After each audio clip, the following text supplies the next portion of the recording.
Hey there, Jared here. I hope everyone is doing fantastic. This is a quick video just to run you through your investment profile. The reason for this is financial advisors need to ask you a few questions just so we can have a better understanding of how to invest your money. If you're watching this video on its own, this isn't financial advice, this is general advice only. So please do not act upon this as financial advice. Why is this needed? As I said, we need to know how to invest your money, how much to put into shares and property, and how much to put in more defensive assets, into term deposits and cash. To invest successfully over a lifetime, it doesn't require a stratospheric IQ or unusual business insight or any inside information. What's actually needed is a sound intellectual framework for making decisions and the ability to keep emotions, your emotions, that's the big one, from corroding that framework. That's from Warren Buffett, one of the world's greatest investors. I might have mentioned this to you already. This is one of my favorite examples, stories. How long does it take to turn 1 cent into $1 million if you're doubling it every day? A lot of people have no idea. They think years and years. 1 cent, a very small, minute amount of money, into $1 million. If you're doubling it every day, so 1 cent, 2 cents, 4 cents, 8 cents, 16, 32, and so on, you don't really start to see much growth. But in actual fact, it takes 28 days to double into $1.3 million.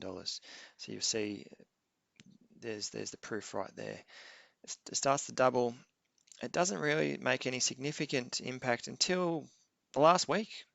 The last week of that 28 days, the 4 weeks, where it starts to get to 10 grand, 10 grand, and then to 20 and 40. And basically, it really takes off and just compounds. This is the story of compounding, the eighth wonder of the world, as Albert Einstein puts it.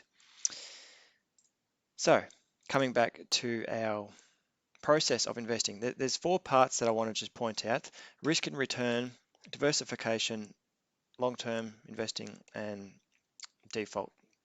I'll get into each of those. Risk and return are related. This is the risk and return ladder for the different asset classes. So cash, starting off with cash, very low risk, 1 out of 10 on the risk factor, 1 out of 10 on the return factor. So low risk, low return. And you work your way up, government bonds, corporate bonds. The example to use there is term deposits. It's very low risk, but you're getting very lower returns, slightly higher returns than cash. Your money's locked away. So slightly higher risk. And then you got property and equities, which is shares, where we should expecting 8.5 to 10% for property and shares on a yearly basis, but at the same time they are higher risk. So higher risk means they're more volatile over the long term. Diversification is the second point, which is essential. The theory of diversification. So say you got 2 investments here. Let's use shares and property, for example. Now, X being shares, that goes up and down, and Y being property, that goes down and up and down, and they act in different, they go up at different times and down at different times to one another, and when you even that out, you get Z. So it evens it out, makes it less volatile. That's the theory of diversification. Not having all your eggs in one basket is a simple way to put that. And to further explain diversification, when we invest in superannuation, a fair bulk of your money, your funds, are going to be invested in shares. And I'm talking Aussie shares and international shares. And this is the top 20 Aussie shares as at September 2021. You've got Commonwealth Bank, CSL, BHP, Westpac, NAB, ANZ, and so on. That's just the top 20. That list is 200 companies long, so very well diversified. Overseas, you've got international shares, Apple, Microsoft, Alphabet, which is Google, Amazon.com, Facebook, Tesla, and so on. So you can pause this if you don't have a look through that in more detail if you want, but the point is it's diversified. You haven't got all your eggs in one company. Investing for the long term, not the short term. Any money you're going to put into shares or property, you've got to take a long-term view. And by doing that, you don't have to worry about what happens in the short term. When I say short term, I mean a year, 2 years, 3 years. Long term, we're investing for 7 years plus, 10 years plus. So what we focus on is we're not going to focus on the days. What happens? The media like to jump on it. It sells a good story. They like clickbait. Doom and gloom, the market's crashed. Doom and gloom, the property market's going to crash. That's what sells newspapers. That's what gets good media headlines where people are tuning in. If people aren't tuning in, they're not making any money. So don't focus on the media. Don't focus on the days of share markets going up and down or property market being volatile. Focus on the decades. Tune in once, twice a year, see how it's going. That's all you need to do. So it's up to you to decide which to focus on. You might enjoy tuning in every day. I do. I need to.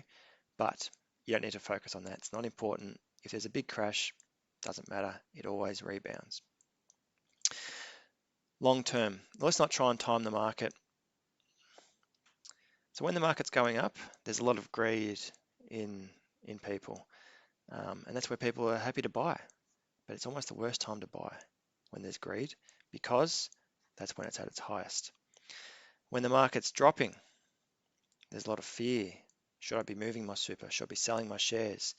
That's the best time you should be buying. But typically what happens is people are buying at the top, selling at the bottom. If you're going to do that, repeat until you're broke. Let's avoid that. Now, what is default? Default is when you don't make a decision, in particularly your super fund. Now, your super fund is going to be invested automatically for everyone who doesn't make a decision, which is 90% of everyone, 90% of the market. You're going to be put in somewhere between 70% growth assets to 100% growth assets. So you're going to be fairly well exposed to those shares that I pointed out just before. Now, at the end of the day, our role as advisors is to help clients make smart money decisions about their money. And that's what we're here to do and why we're planning to work together. Now, the next steps, complete the rest of the questions within this questionnaire.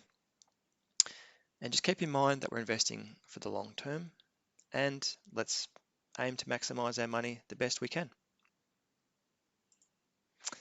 Thank you.